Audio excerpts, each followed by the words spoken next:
Hey everybody, it's Kate here. Happy Sunday, and welcome back to a little different crochet video. I mentioned the last time, which was a few weeks ago, mind you, that I kind of wanted to work on a blanket, but did I really want to sit there and talk through it while I'm just kind of working on it? Not exactly. And I was thinking of maybe bringing back the reading things. And that's what this is going to be today. So I'm working on the blanket. It is a waffle stitch in what color? What color? What yarn? Uh-oh. Hang on. Well, y'all. I say hang on as if y'all are going anywhere. I'm the one who's walking. I'm up and walking. Where did I put the yarn? Oh wait, no, in this bag. Okay.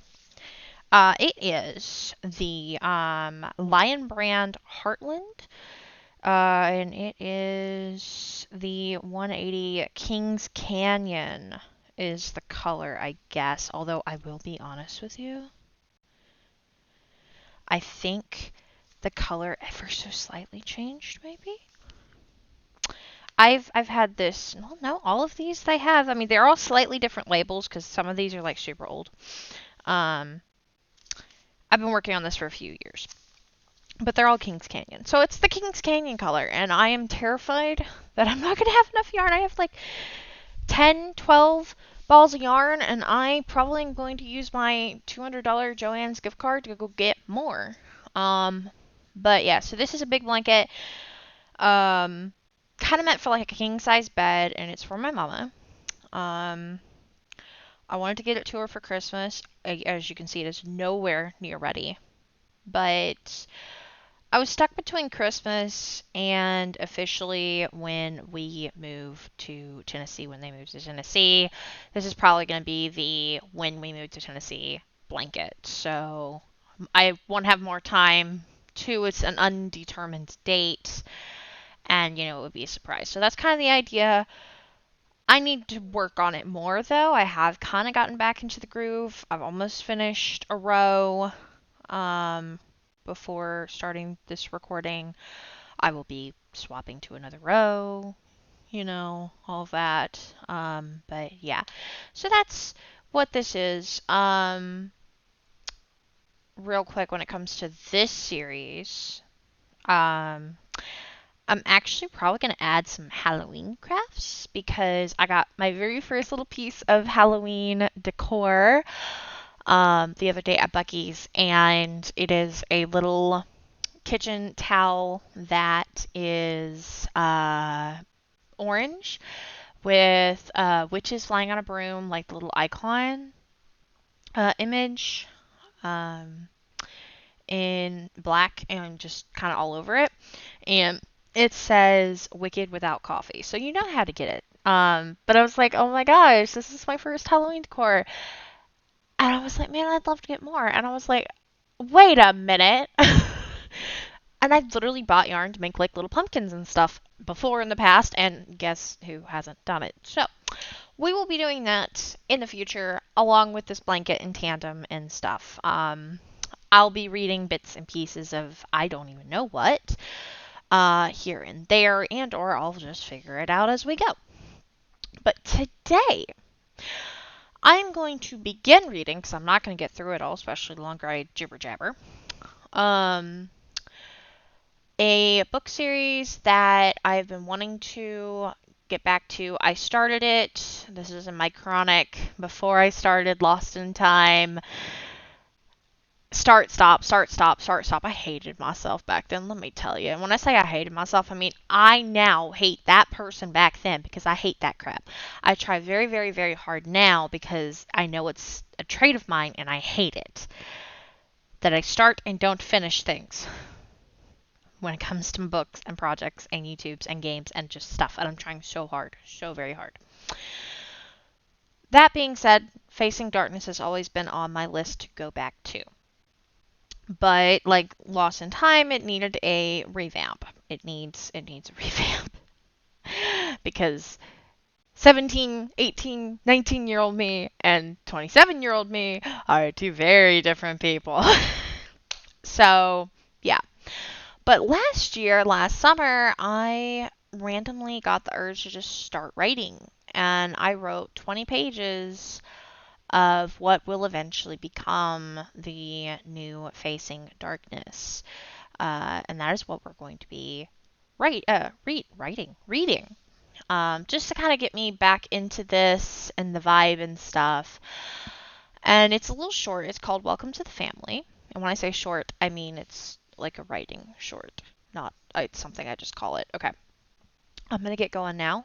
I'm not going to show the text on screen because one, I'm not even sure how helpful it was before when I did that on the reading vlogs. I'm not sure how useful or helpful that was. Let me know if it was helpful. Y'all want that? Um I'm just going to do this cuz I feel like maybe it'll be better. I don't really know. Just let me know. Anyway. Da, da, da, da. Her hand stilled in the air. Overhead, the crap lighting at the roadside motel hummed almost too loudly. The grime in the air intensified, the wind whipping ever so slightly faster, kicking her black curls around. She did not move, even when a fire alarm started somewhere nearby. Something had her spine in a tight grip, and every single survival instinct she had screamed to not move a muscle. Fear. Nostrils flaring, the whiff of piss searing her enhanced senses. Enhanced because of what was nearby. Why? Why now? Why ever? Even as magic danced across her skin, tickling her sensitive nerves like a feather in a breeze, she stared at the tarnished doorknob to her room, her home of just 2 weeks and most of a lifetime. She never thought that this dingy motel would be the place she would ever come running back to. 3 inches separated her slightly trembling hand from the doorknob. 3 inches of decisions. To move? To run? Or enter? Without moving her head, silver eyes darted left and right as if she could see one of them. All she saw was a curtain of black strands that smelled of dollar store shampoo. The bland vanilla scent did little to ease the knots in her stomach. Part of her really wanted to laugh. Fear was not something Silver felt very often, especially here, in her stomping grounds on Earth. Her world had been turned upside down 6 months ago, and while it had been an eye-opening experience, she had walked away. Their world didn't feel right, even if they said she belonged. There is no half. You either are or you aren't. You being here is proof enough that you are. Breathing felt laborious, little clouds of warm air puffing from her parted lips, lingering in the rapidly cooling air. Chicago was not supposed to be cold in the summer. Was he here? Or another crony sent to lie and spy on her? She had told him many times to leave her alone, that no matter what he said, she would never accept him. It didn't matter how many times he showed up and claimed he was her father. She could sense his lies. The cruel little lies coming from his blank, expressionless face as he uttered those words, as if they had meant nothing. Because they didn't. Lies had a strange feeling, like someone was trailing a razor-thin blade against your arm, slicing at your standing hairs, but not your skin. It felt dangerous. Toxic. In Silver's eyes, no one should ever lie about being someone's parent. It normally would be enough to send her into a rage, wrestling with her other for control. It told her all she needed to know when the fear gripping her entire body left no room for that familiar rage. One of them was here, on the other side of that door, waiting for her in what was supposed to be her refuge from them. A steady thud, thud, thud pounded blood to her eardrums as she struggled with what to do. She could run again. This would be the third time since she had gotten back a month and a half ago. The third time they found her. The third time she got away. Or they let her get away. Truthfully, she wasn't sure which answer was the right one, and she didn't really want to know. She had no idea who was after her, and unfortunately, she had nowhere else to turn. No home to run to. No allies. No parents. No safe place. This was supposed to be her refuge. She should have known that they wouldn't give up. That safety, hope, wouldn't last. Yet here she was, teetering on the edge of yet another cliff. But she didn't have those handy fairy wings to help her glide down. Should she run? Hide yet again? Hope and pray they forget she exists? Maybe a god, any god, would take mercy and let her escape them. Trouble was, she didn't know who they were, or what they wanted. She just knew what they were. Fae.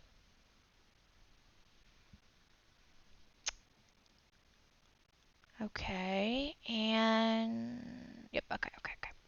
I'm gonna read the next bit, and then I'll stop there. Cause like I said, this is 18 pages. This, I forgot this was like a little shorter on the bit, but the short is called Welcome to the Family. Just that's kind of what I titled it. I'm gonna read the next bit, and then whenever that ends, that will be that. So this might be shorter, I think. It looks, yeah, it looks like the last bit. I don't know how I'm gonna cut this down or not read all of it. I'll figure it out. We'll keep going. Okay, here.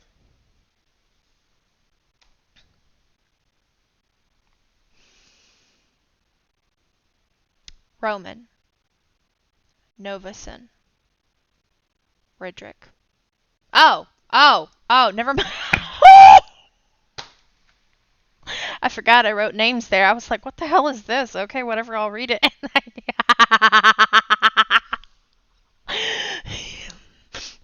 I didn't have place for those names. I just remembered that. Never mind. Oh, I'm having a good time tonight, aren't I? Okay.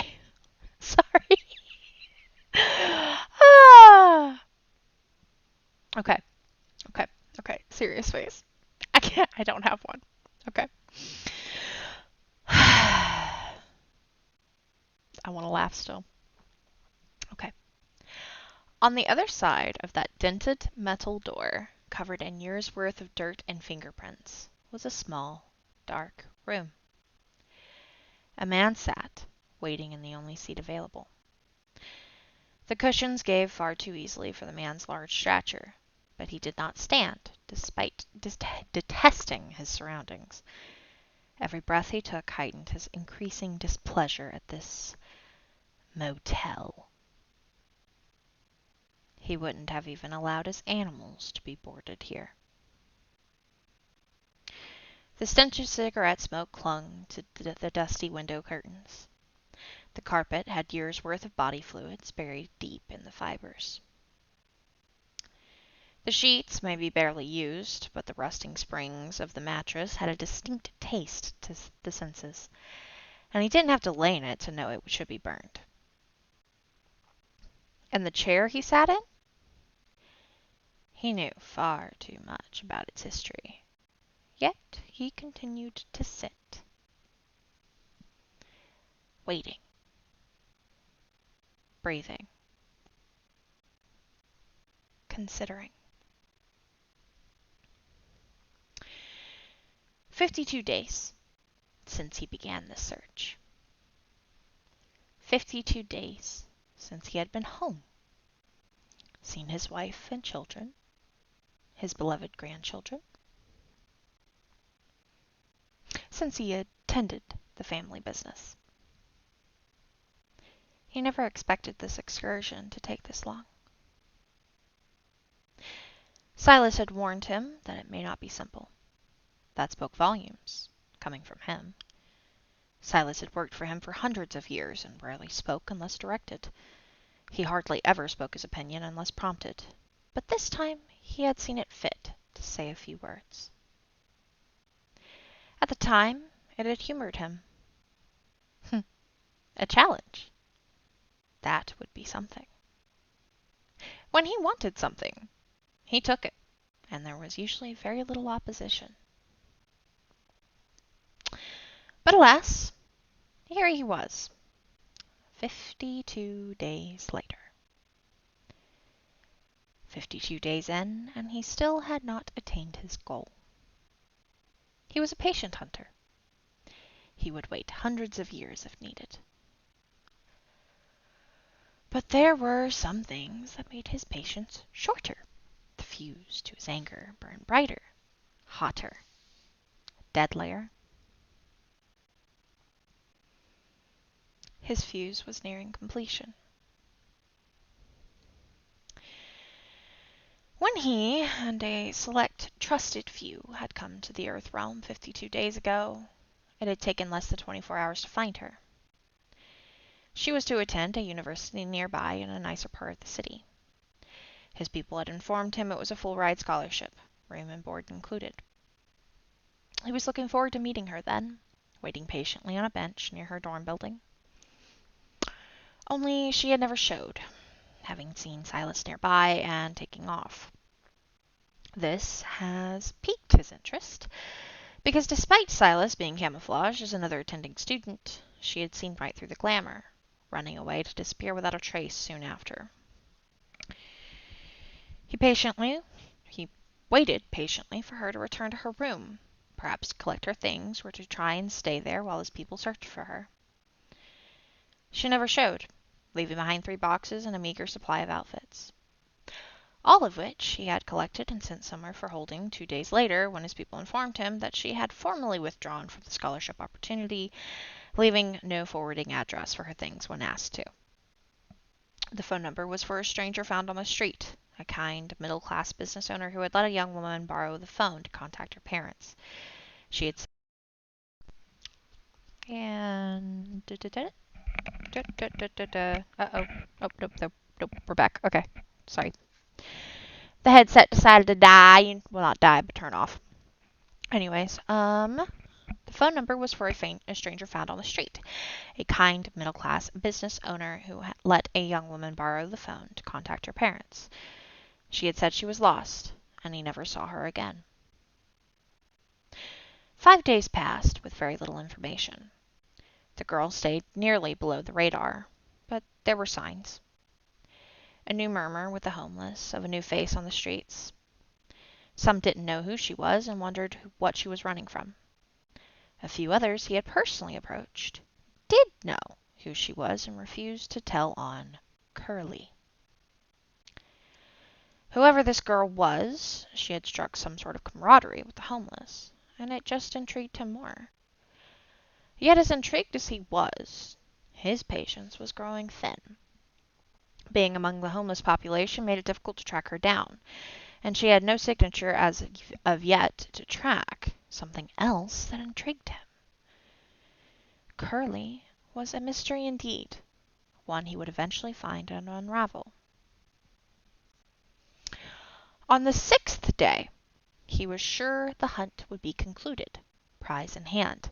She had taken refuge in a homeless shelter for women, but once again, frustratingly, she ran before he could be there.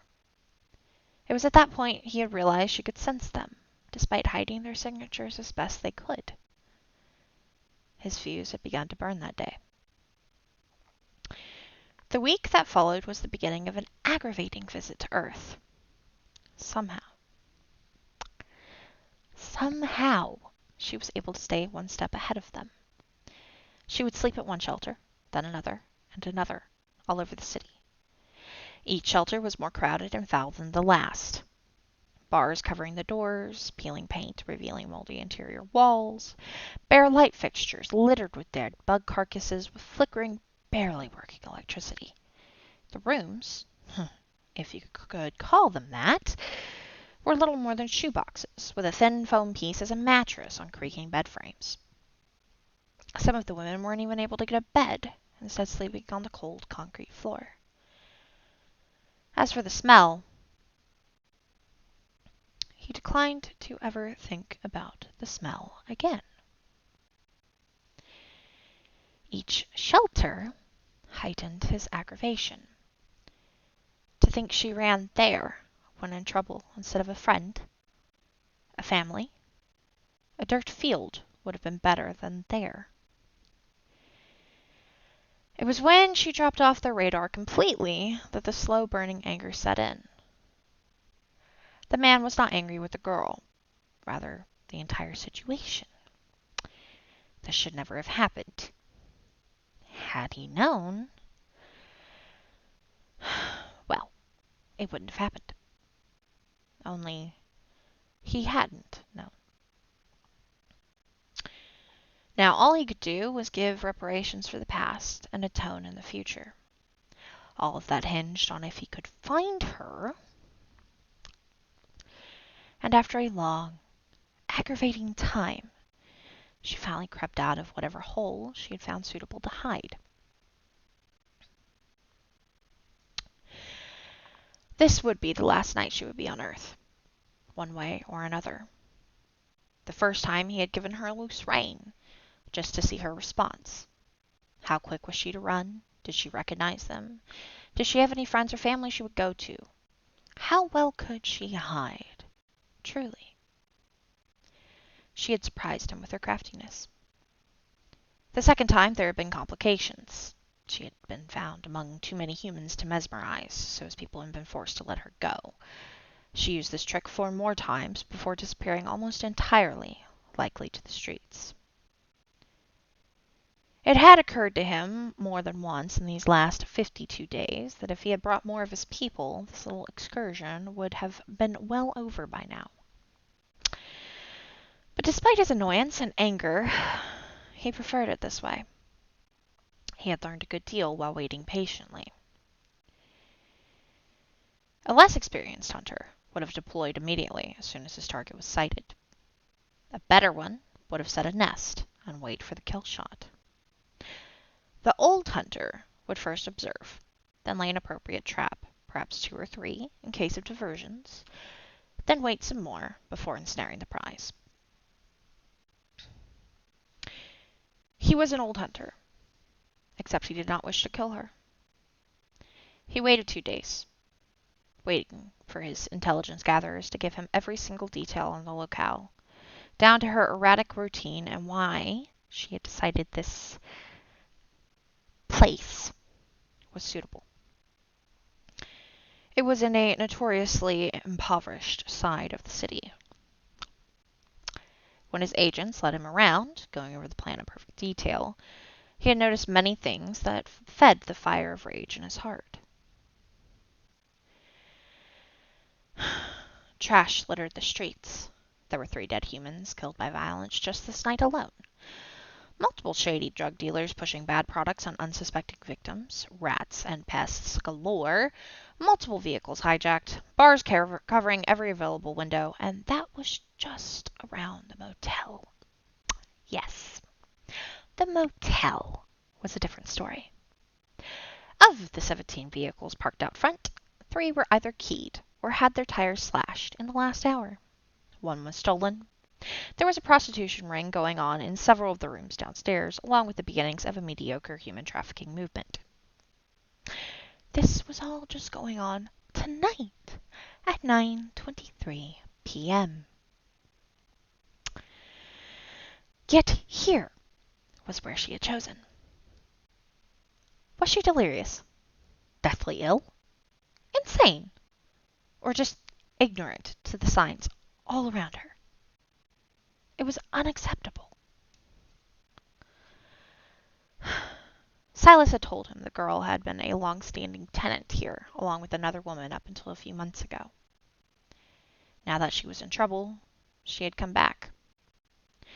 Silas had accompanied him up to the small, disgusting room, reading off the information from a leather binder. That leather binder had all of the information his agents had collected on the girl, but despite being offered it multiple times, the man had declined. He much preferred to learn it from the girl herself. Now, he waited.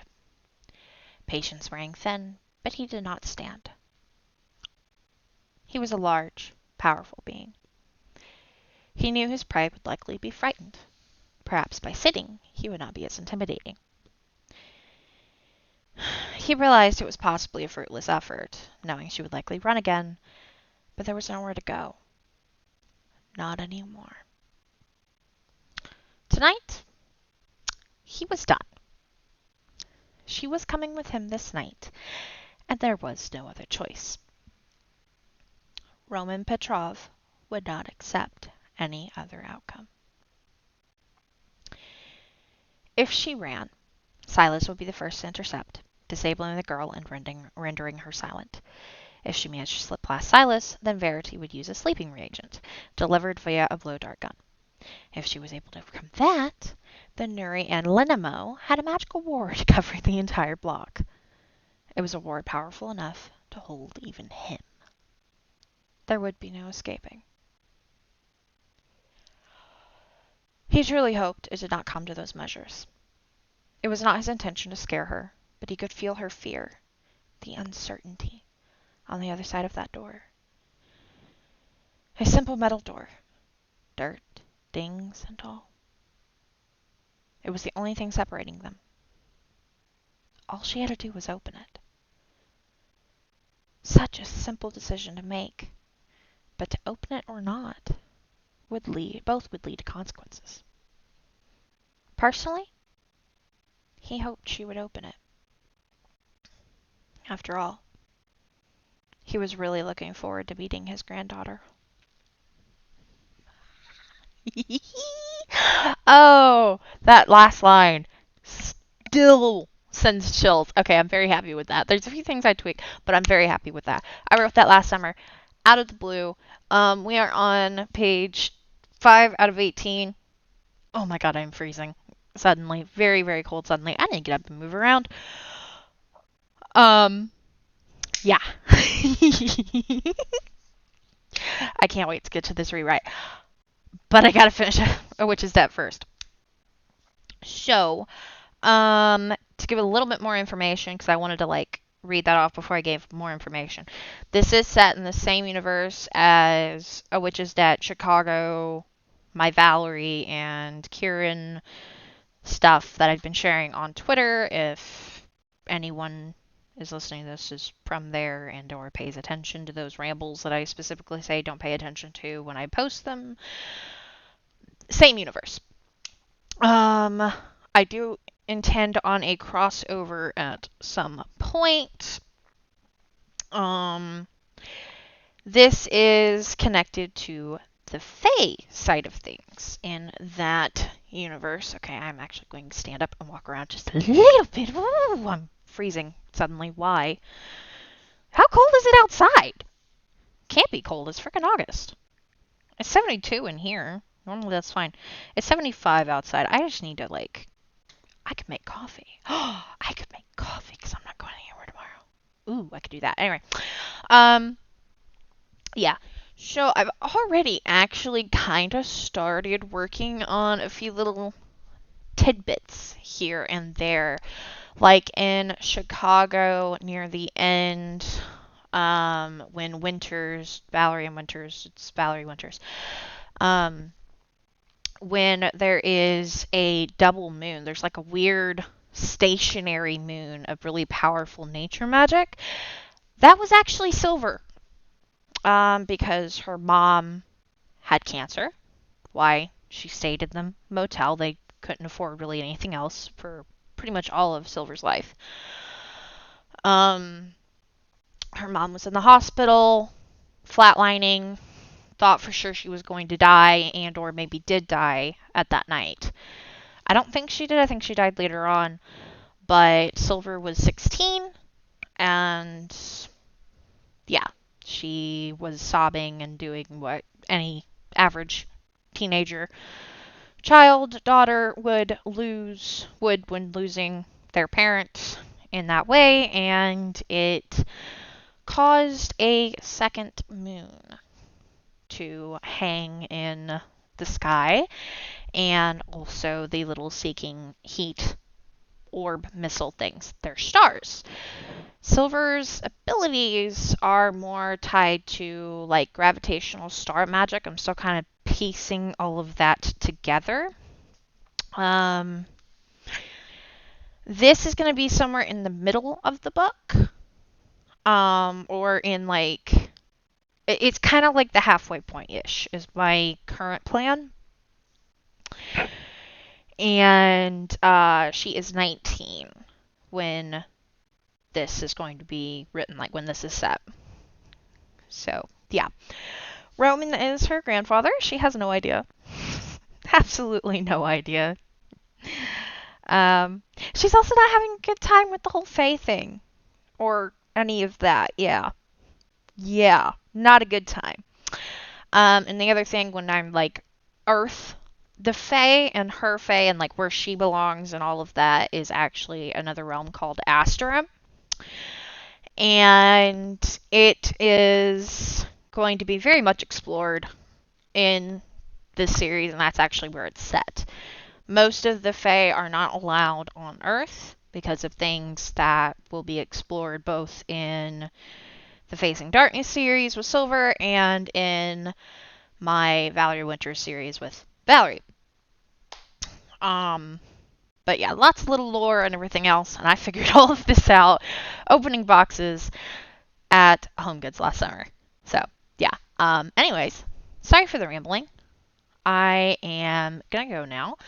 I really need to make some coffee, and I'm freezing all of a sudden. Ah! I think part of it was I got chills, and then those chills turned into cold. I don't know. But yeah, so I hope you guys enjoyed it. We will be finishing this probably next Sunday. Yeah, let me know what you think. Feedback or whatever. Hey, all of that. And yeah, have a great week, you guys, and I will see you when I see you. Bye! That is not... Oh, God, what did I do? Oh, okay.